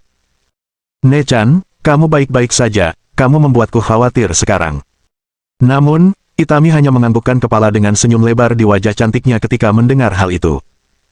Setelah menenangkan hatinya, ia mencium kening adiknya sebelum mengucapkan terima kasih. "Terima kasih, Momo. Kalau bukan karenamu, aku nggak akan pernah tahu cara kerja benda sialan ini. Sekarang akhirnya aku bisa bersaing dengan si brengsek itu." Berbeda dengan Brengar, yang memiliki jaringan nasional ilmuwan, insinyur, dan cendekiawan lainnya, Itami memiliki korps elit kecil berisi orang-orang brilian seperti mereka, namun pendidikan mereka kurang memadai, terutama karena hingga baru-baru ini, Itami tidak dapat mengingat semua ingatannya. Karena itu, ia tertinggal jauh dari Jerman dalam hampir semua hal. Kini, Ia dapat membuat para ilmuwan dan murid-muridnya yang berbakat bermandikan cahaya Yatan no Kagami, dan mendapatkan inspirasi ilahi seiring mereka mengembangkan pemahaman mereka tentang sains dan pendidikan dengan pesat. Hal ini akan memungkinkan Kekaisaran Jepang untuk segera mengisi kesenjangan antara mereka dan Reich dalam hal jumlah pemikir terdidik di masyarakat mereka. Meskipun Itami tidak akan mampu menyamai Jerman sebagai negara yang setara, ia kini mampu menciptakan masyarakat yang dapat menimbulkan kesulitan besar bagi Jerman jika mereka mencoba menaklukkan kekaisarannya. Yang perlu ia lakukan hanyalah membuat Jerman berdarah-darah hingga mereka dapat berunding. Dengan cermin suci ini, ia kini dapat mencapai tujuan tersebut. Maka, pada hari ini, Itami Ryo, permaisuri Jepang, telah memperoleh senjata berharga dalam pertarungan melawan reinkarnator saingannya. Bab 857 menyelamatkan agen yang terdampar bagian 2. Kolonel Andreas Ritter von Jaeger duduk di dalam truk saat truk itu melewati pos perbatasan yang didirikan oleh tentara Joseon yang telah direformasi. Para tentara Korea yang mereka lewati mengenakan seragam coklat yang terinspirasi dari desain yang tampaknya akan digunakan dalam perang besar di masa lalu berengar. Sepatu bot senada melilit pergelangan kaki mereka, mencegah kotoran dan debu masuk ke dalam sepatu bot pendek mereka. Sementara itu, helm bermotif Adrian coklat melindungi tengkorak mereka. Para prajurit ini dipersenjatai dengan senapan bolt action G25, dan beberapa di antaranya menggunakan varian portabel MG25. Dibandingkan dengan perlengkapan tentara Kekaisaran Jepang, mereka praktis tertinggal satu generasi dalam hal perangkat keras militer. Meskipun demikian, Itami tahu bahwa kerugian yang akan dideritanya jika ia melakukan serangan kedua ke wilayah tersebut akan terlalu besar bagi pasukannya. Oleh karena itu, untuk sementara waktu, ia mempertahankan gencatan senjata yang telah dideklarasikan antara Kerajaan Joseon di utara dan Kekaisaran Jepang di selatan. Ada satu motif bagi Jaghomandos untuk berada di pos perbatasan ini, yaitu untuk menyusup jauh ke dalam wilayah musuh dan mengekstraksi sekelompok agen Joseon yang memiliki informasi penting tentang Kekaisaran Jepang. Para prajurit Angkatan Darat Joseon memberi hormat kepada Jaghomandos Jerman saat mereka melewati posisi artileri yang menyimpan meriam lapangan K-17 10 cm baru yang digunakan untuk mengintimidasi tentara Jepang di seberang perbatasan. Akhirnya, truk yang membawa pasukan Jaghommando Jerman itu mencapai puncak gunung, di mana terdapat sebuah dataran tinggi kecil. Dari sanalah mereka akan dikerahkan. Di tepi lereng gunung terdapat sebuah pesawat layang militer, yang dikembangkan oleh para ilmuwan Jerman untuk digunakan dalam operasi khusus yang ditempatkan di teater timur. Mengetahui bahwa mereka tidak dapat mengungkapkan keberadaan pesawat turboprop kepada Jepang, ilmuwan Jerman telah mengembangkan pesawat layang atas permintaan Jaghomandos, yang kini telah memenuhi syarat untuk mengudara, dan dengan demikian, lebih memilih untuk dikerahkan dari langit. Glider ini mirip dengan DFS-230 yang digunakan oleh militer Jerman dalam Perang Dunia II di masa lalu berengar. Saat Andreas dan timnya tiba di lokasi, glider tersebut sudah terhubung dengan kabel kebunge, yang akan digunakan untuk meluncurkannya ke udara dari tepi tebing. Mereka hanya perlu memasuki glider tersebut, dan memulai perjalanan mereka jauh di belakang garis musuh. Para Zeni yang menyiapkan peluncuran ini adalah tentara dari Korps Zeni Angkatan Darat Jerman, dan mereka telah dikirim ke perbatasan Joseon untuk membantu membangun pertahanan yang memadai guna melawan Jepang. Mereka telah diinstruksikan untuk mengawasi peluncuran operasi ini. Para Zeni ini memberi hormat kepada para Jaghommando yang berdesakan di bagian belakang pesawat. Total ada 10 orang, dan Andreas akan menjadi pilotnya. Setelah semua orang berada di dalam, Andreas memberi perintah untuk meluncurkan, dan dalam hitungan detik mereka terlempar dari tebing, tempat pesawat layang itu terbang menuju pinggiran Seoul. Mereka telah merencanakan operasi ini secara khusus di tengah malam, agar musuh tidak melihat pesawat layang mereka terbang di udara. Karena itu, pesawat itu terbang tinggi di angkasa tanpa sepengetahuan tentara Jepang.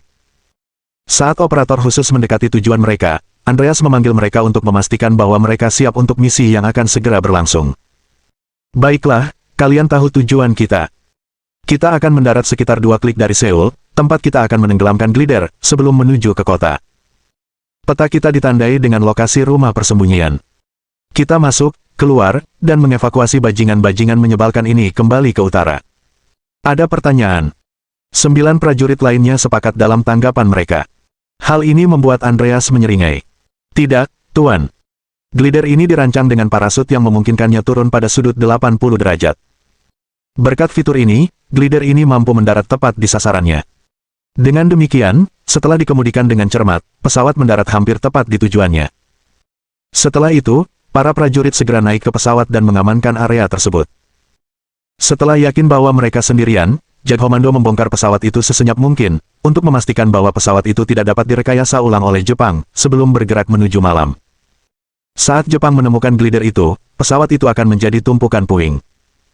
Pasukan Jagdkomando diam-diam menyusup ke pinggiran kota, memanfaatkan kegelapan malam dan dedaunan untuk menyusup diam-diam ke kota Seoul tanpa insiden. Meskipun ada tentara-tentara kekaisaran Jepang yang berpatroli, mereka sama sekali tidak menyadari bahwa pasukan khusus Jerman telah memasuki kota. Andreas mengamati melalui teropongnya dan diam-diam mengamati perlengkapan yang diberikan kepada satu regu tentara kekaisaran Jepang.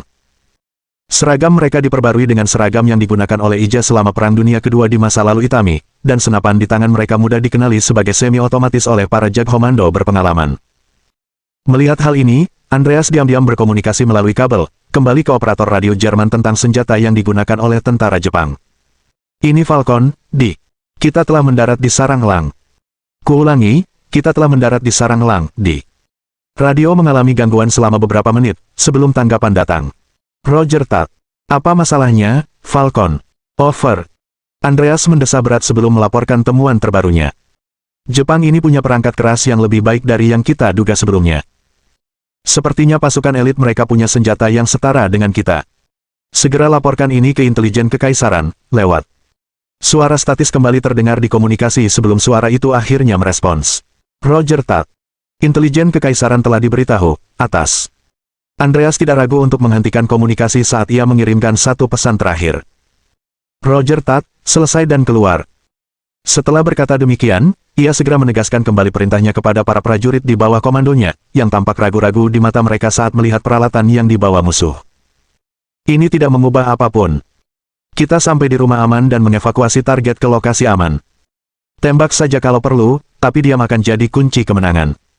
Setelah mengatakan ini, Andreas mengambil alih komando dan diam-diam memasuki batas kota, tempat para Jagdkomando terus menyelinap melewati pasukan musuh. Sementara para Jagdkomando bergerak, begitu pula Kempeitai, yang dengan gigi mencari tikus-tikus yang terus-menerus menghindari mereka selama beberapa bulan terakhir.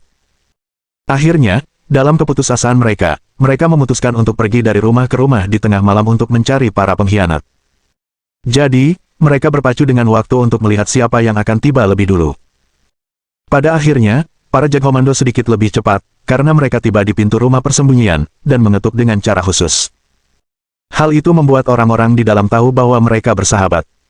Pintu terbuka sedikit, memperlihatkan wajah seorang perempuan muda Joseon yang menatap para tentara Jerman dengan secercah harapan di matanya. Meskipun para prajurit ini telah mengecat wajah mereka dengan kamuflase, ia dapat melihat dari senjata dan seragam mereka bahwa mereka bukan tentara Jepang. Andreas segera mengklarifikasi hal ini, sambil berbicara dengan kode untuk memverifikasi identitas masing-masing. Apa warna malam? Agen itu langsung tahu apa yang ditanyakan Andreas, dan segera menjawab dengan frasa yang sesuai, yang mengidentifikasinya sebagai agen yang bersekutu dengan intelijen kekaisaran. Ia berbicara dalam bahasa Jerman, bahasa yang telah ia dan rekan-rekannya pelajari sebelum ditugaskan. Sangwin, saudaraku. Berengar menciptakan kode-kode ini sebagai cara untuk mengidentifikasi agen-agen yang bersahabat di lapangan. Ia benar-benar menirunya dari waralaba game video lama di kehidupan sebelumnya, di mana seseorang harus mengucapkan frasa tersebut untuk masuk ke tempat perlindungan faksi tertentu. Kecuali Itami memainkan game video ini, yang dirilis pada pertengahan tahun 2000-an, dan mengingatnya kata demi kata, baik ia maupun agen-agennya tidak akan pernah mampu memecahkan kode tersebut. Berengar mengandalkan fakta bahwa saingannya tidak mampu. Lagi pula, penerus game ini jauh lebih populer daripada game yang ia gunakan sebagai dasar kodenya. Setelah kode tersebut ditukar, Andreas segera mulai memberikan perintah kepada agen tersebut. Kumpulkan semua orang dan bawa mereka ke sini. Bawalah semua bukti yang kalian kumpulkan. Tugas kami adalah mengawal kalian kembali ke kerajaan Joseon dengan selamat. Apapun yang tidak bisa kalian bawa harus dibakar. Kita tidak punya banyak waktu, jadi cepatlah. Dengan ini, katanya, para agen Joseon dan Jagdkomando Jerman kini harus menempuh perjalanan berbahaya kembali ke utara. Berharap Kempeitai tidak mengejar mereka. Karena jika mereka mengejar, kecil kemungkinan mereka akan selamat. Bab 858 Kereta Api Nasional Jepang selesai. Saat terbangun di pagi hari, diiringi suara dering jam mekanis, Mizuno Ai bergegas ke lemari pakaiannya, mencari seragam kadetnya. Rambutnya berantakan, dan ada kantung di bawah matanya karena semalaman minum-minum berat. Saat membuka lemari pakaiannya, ia menggumamkan sesuatu tanpa memedulikannya. Aku tidak boleh terlambat ke kelas, kalau tidak, si Julian bajingan itu akan terus menghantuiku seharian. Setelah mengatakan ini, ia menyadari bahwa tidak ada seragam kadet di dalam lacinya, dan bahwa ia sedang menjalani kehidupan keduanya. Rasa depresi yang mendalam menyergap Itami saat ia menyadari bahwa ia sendirian di dunia ini. Memaksanya untuk berlutut dalam keputusasaan. Anugerah Inari ternyata menjadi kutukan sekaligus anugerah bagi sang permaisuri muda. Meskipun ingatan Itami telah berkembang pesat, mencakup semua yang telah ia alami di kedua kehidupannya dan semua pengetahuan yang menyertainya, kenangan yang telah ia lupakan mulai menghantuinya. Pikirannya berjuang untuk memisahkan masa lalu yang jauh dari kenyataan saat ini. Sang permaisuri muda berjuang menahan air mata di matanya ketika cermin suci menarik perhatiannya. Satu pertanyaan muncul di benaknya. Akankah Julian menyia-nyiakan hidupnya dengan meratapi masa lalunya? Membayangkan gagal memenuhi harapan orang mati saja sudah cukup untuk menenangkan hati Itami. Ia bangkit berdiri dan menarik napas dalam-dalam, lalu menggumamkan satu kalimat pelan. "Terima kasih, Julian." Setelah mengatakan itu, wanita itu mengambil pakaian yang akan dikenakannya hari ini, lalu pergi ke kamar mandi. Di sana, ia menghabiskan 1 jam berikutnya untuk membersihkan alkohol dari aliran darahnya. Ketika akhirnya kembali ke kamarnya, ada semangkuk ramen, bersama beberapa takoyaki yang telah disiapkan oleh Momo. Ia tahu bahwa adiknya telah memasak makanan itu berdasarkan surat yang ada di nampan. "One-chan, aku tidak tahu kesedihan apa yang ada di hatimu, tapi kamu harus makan dengan benar. Kuharap kamu merasa lebih baik setelah menikmati cinta yang telah kuberikan pada makanan ini." Hal ini membuat senyum getir tersungging di wajah cantik Itami, yang tak lagi lesu akibat mabuk beberapa hari sebelumnya. Ia mendesah berat sebelum menggumamkan kalimat lain dengan suara pelan. "Mungkin aku tidak sendirian seperti yang kupikirkan." Meskipun lega, hatinya masih terasa getir, kenangan-kenangan berkelebat di benaknya setiap detik. Tidak seperti Berengar, Itami tidak terlahir dengan ingatan sempurna. Ia tidak tahu bagaimana menghadapi informasi yang terus mengalir di benaknya, seolah-olah otaknya adalah mesin pencari, dan pikirannya adalah pertanyaannya. Kenangan-kenangan ini terasa begitu nyata, seolah-olah ada realitas tertambah yang menutupi penglihatannya. Kemampuan luar biasa seperti itu akan cukup untuk menghancurkan kebanyakan orang jika mereka tiba-tiba memilikinya. Lagi pula, siapa yang tidak ingin melupakan hal-hal dalam hidup? Namun bagi Berengar, yang terlahir dengan bakat luar biasa seperti itu, ia tumbuh besar dengan mengetahui cara mengatasi kekurangannya dan menggunakannya untuk meraih kesuksesan dalam kedua kehidupannya. Setelah berjuang keras untuk menjaga pikirannya agar tetap fokus dan dapat menyelesaikan beberapa pekerjaan, Itami duduk di mejanya dan mengamati tata letak daratan Jepang saat ini. Selama beberapa tahun, ia telah mengerjakan sistem kereta api nasional untuk menghubungkan seluruh negeri. Sejak dimulainya Pax Germania, Reich telah memulai transisi ke lokomotif diesel yang menggunakan biodiesel yang selalu tersedia, yang diproduksi oleh industri Jerman dari biji rami.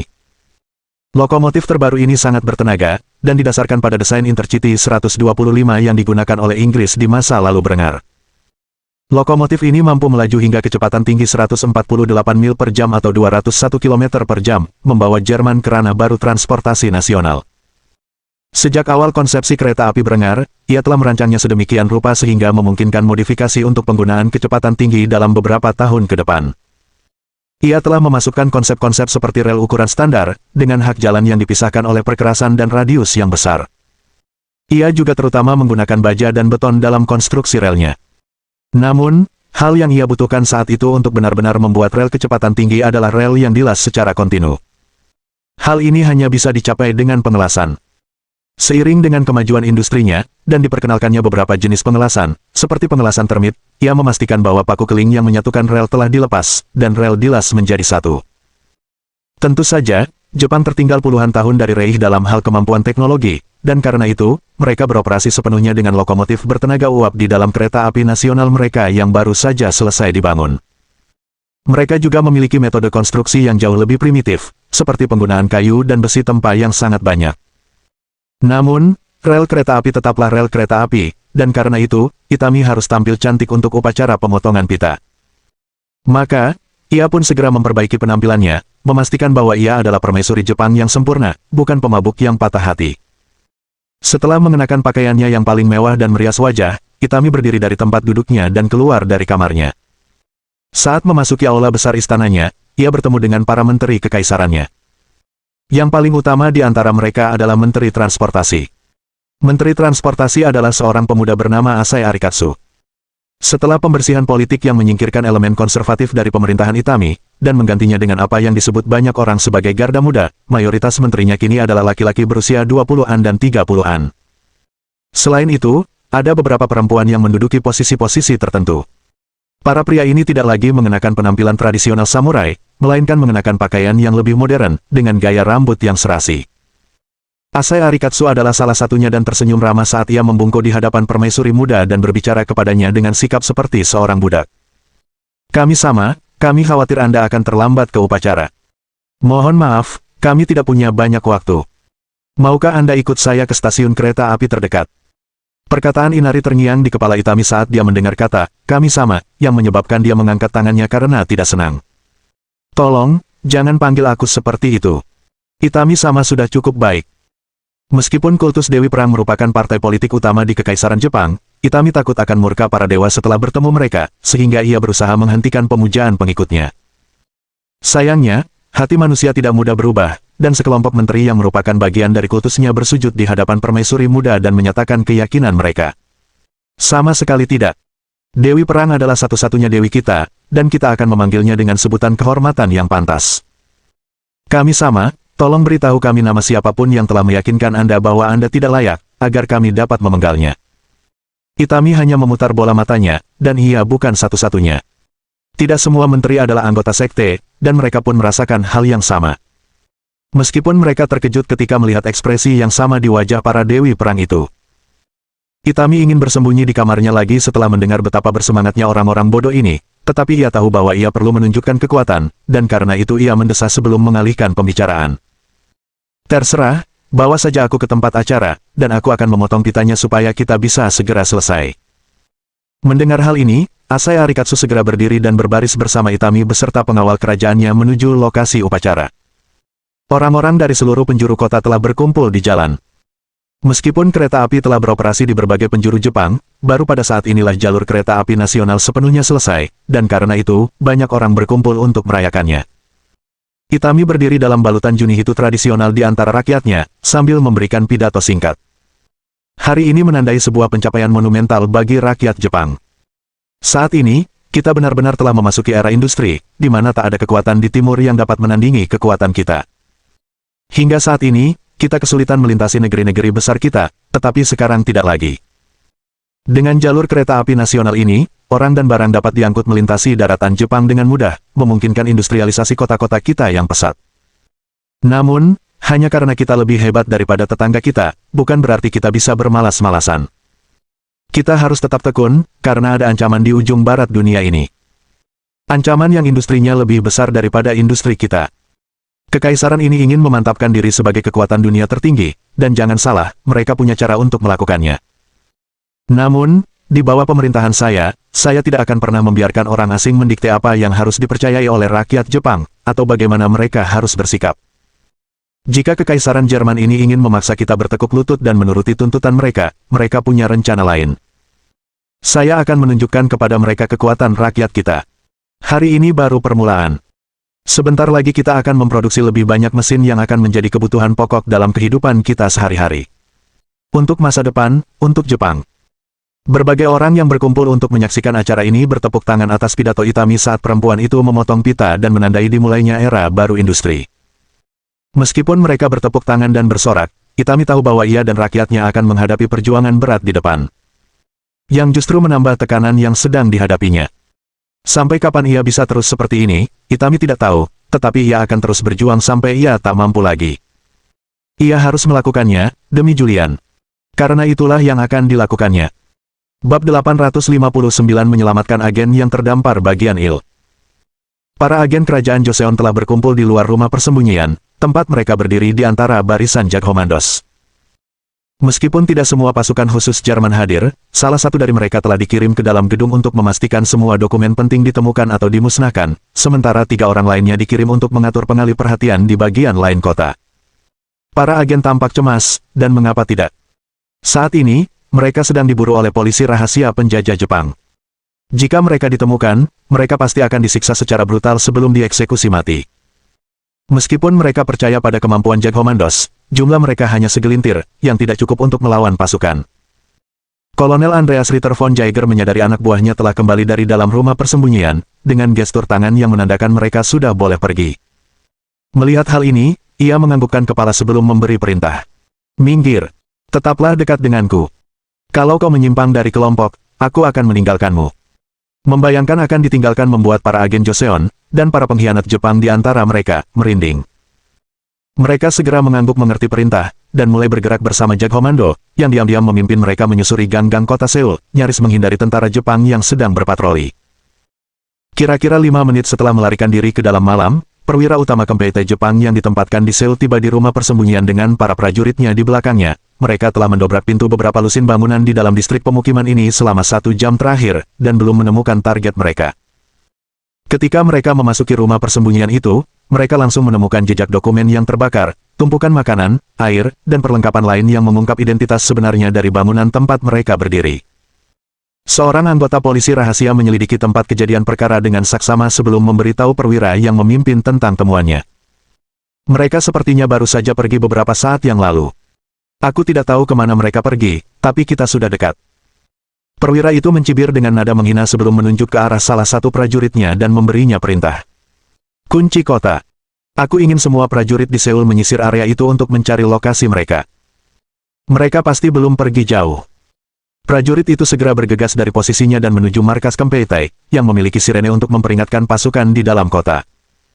Sementara prajurit ini melarikan diri, perwira itu hendak mengikuti arah yang sama persis dengan yang diambil Jagkomandos.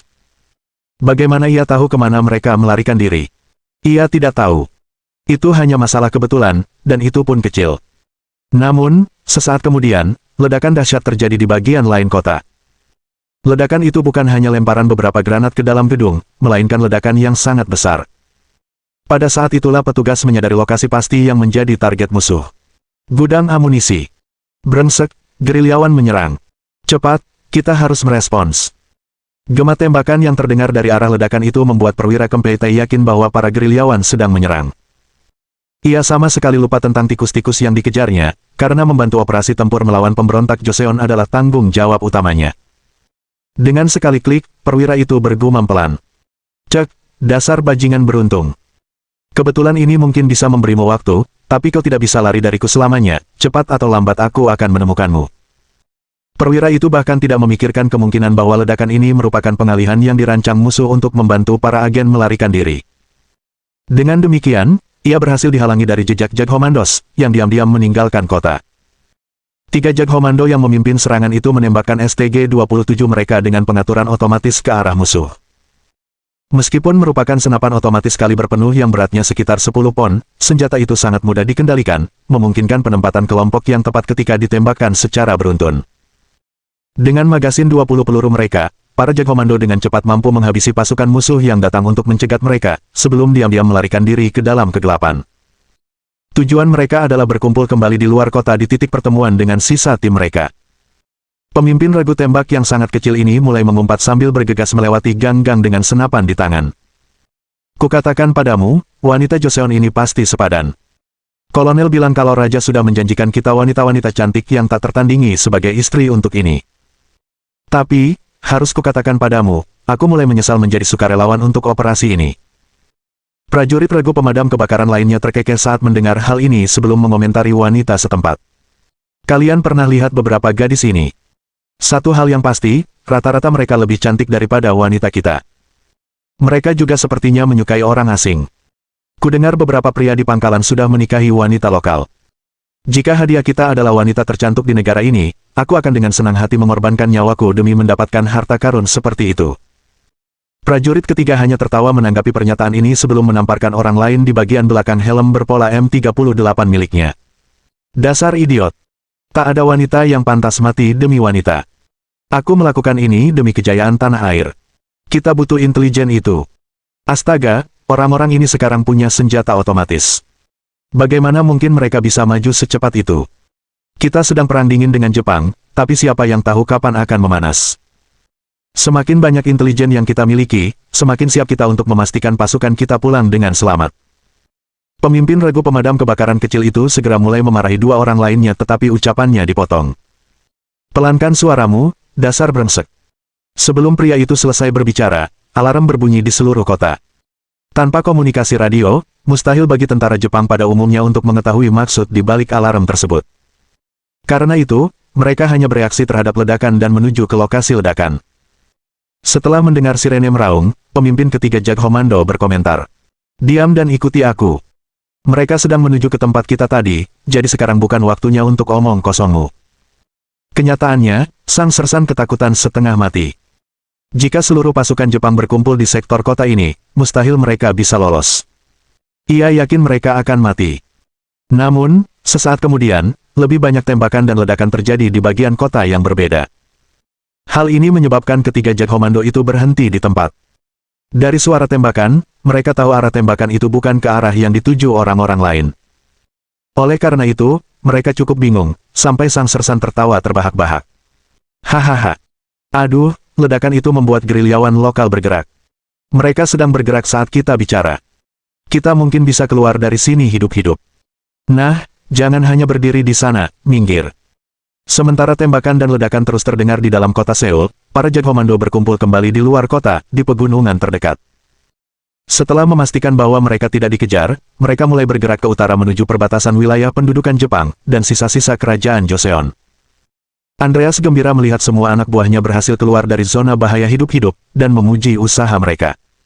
Kerja bagus. Aku mau tanya, gimana caranya kamu bisa bikin gerilyawan meliput mundurnya kita? Gerilyawan Joseon beroperasi sebagai berbagai sel independen di dalam kota. Setelah dilatih oleh Jathomando, mereka dibiarkan bekerja sendiri, selain memasok. Karena itu, mustahil untuk menghubungi mereka selama misi. Menanggapi pertanyaan ini, pemimpin regu tembak kecil, yang dikirim untuk mengalihkan perhatian, mengangkat bahu sebelum menjawab komandannya. Entahlah. Kurasa mereka hanya melihat ledakan kita dan menganggapnya sebagai sinyal untuk menyerang Jepang. Ngomong-ngomong, kita mungkin harus segera bergerak. Pertempuran ini tidak akan berlangsung lama, dan ketika mereka tahu kita yang bertanggung jawab, mereka akan mengirim tim untuk mengejar kita. Andreas menganggukkan kepalanya ketika mendengar ini sebelum memberi perintah untuk menuju ke utara. Minggir. Meskipun pihak Jepang segera mengetahui bahwa Jathomando bertanggung jawab atas serangan terhadap depot amunisi, mengingat selongsong peluru unik yang tertinggal, mereka tidak akan mampu mengejar para agen yang melarikan diri tersebut, karena mereka telah terjebak dalam peperangan perkotaan yang intensif. Saat mereka akhirnya dapat mengirimkan pasukan untuk memburu Andreas dan timnya, kelompok itu sudah aman di utara. Bab 860 Revolusi Frank. Seorang petani Prancis berdiri di tengah alun-alun kota Paris. Ia tampak berusia senja, dan tampak kurus kering. Meskipun demikian, pria itu sebenarnya parubaya. Tahun-tahun konflik, kelaparan, penyakit, dan kemiskinan telah merenggut sedikit kemudaan yang tersisa dalam tubuhnya, hanya menyisakan seorang pria tua yang lemah. Pria ini menyampaikan pemikirannya yang jujur tentang kerajaan Prancis saat ini dan keluarga penguasanya. Sesuatu yang bisa dengan mudah membuatnya dihukum mati. Meskipun demikian, prajurit bersenjata, yang bertindak sebagai garnisun kota, tidak bergerak, dan malah bergabung dengan kerumunan yang berkumpul sambil mendengarkan pria tua itu berbicara. Kulihat kalian semua berkumpul di sini, berdesakan, dan kelaparan. Hancur akibat perang yang telah menghancurkan negeri kita selama beberapa dekade terakhir. Di timur, Burgundi telah terbelah dua. Separuhnya berada di Reich, dan di negeri-negeri itu, rakyatnya berpesta dengan hidangan lezat yang hanya bisa dibayangkan oleh para bangsawan kita yang paling kaya.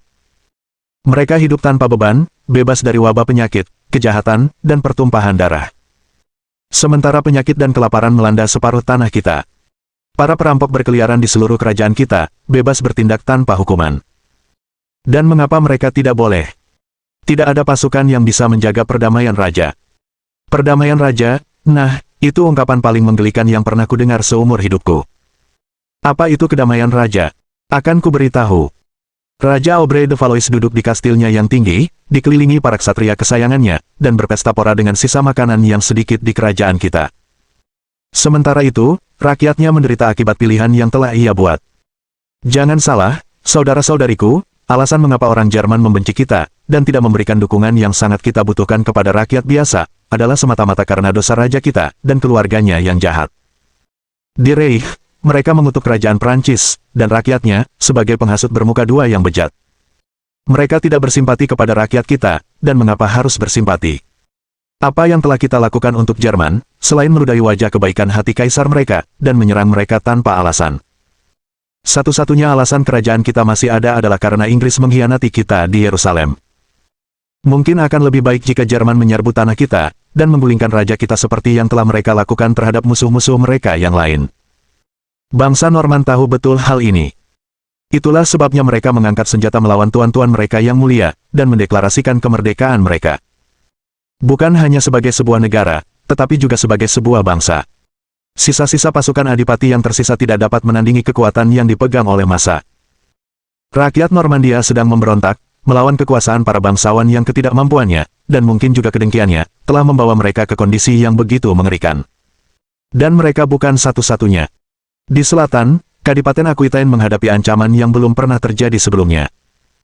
Puluhan ribu pengungsi Katolik melarikan diri dari semenanjung Ibria, mencari kebebasan beragama. Mereka hanya membawa kejahatan dan kemiskinan. Dan rakyat Aquitaine yang baik sudah muak. Konflik kekerasan sedang terjadi antara para pengungsi ini dan penduduk setempat saat kita berbicara.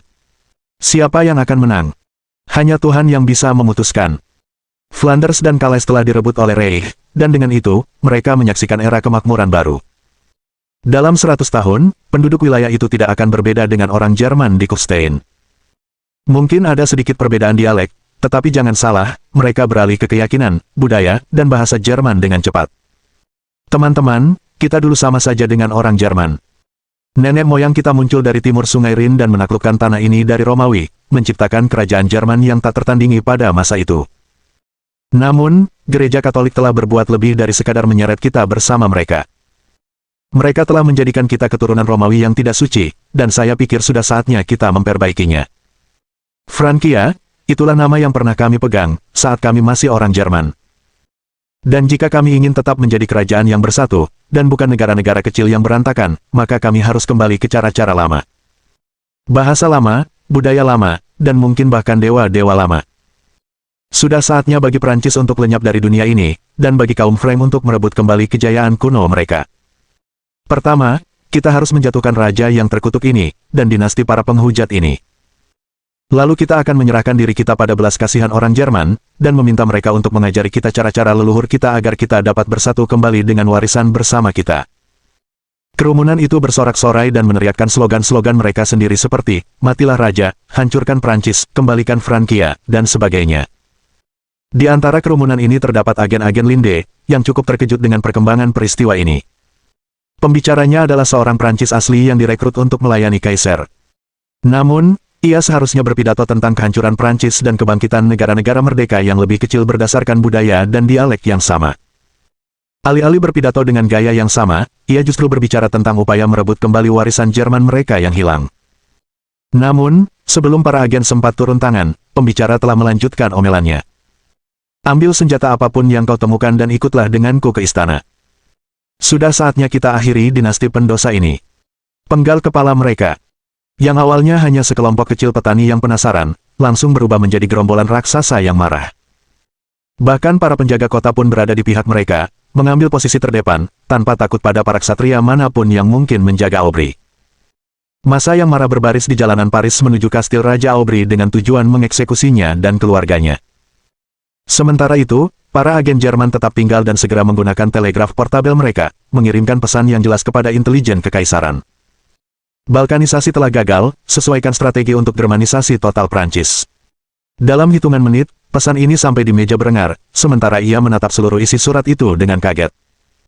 Ia segera memanggil Linde, yang telah menyampaikan pesan itu, dengan sedikit amarah di matanya yang tak serasi.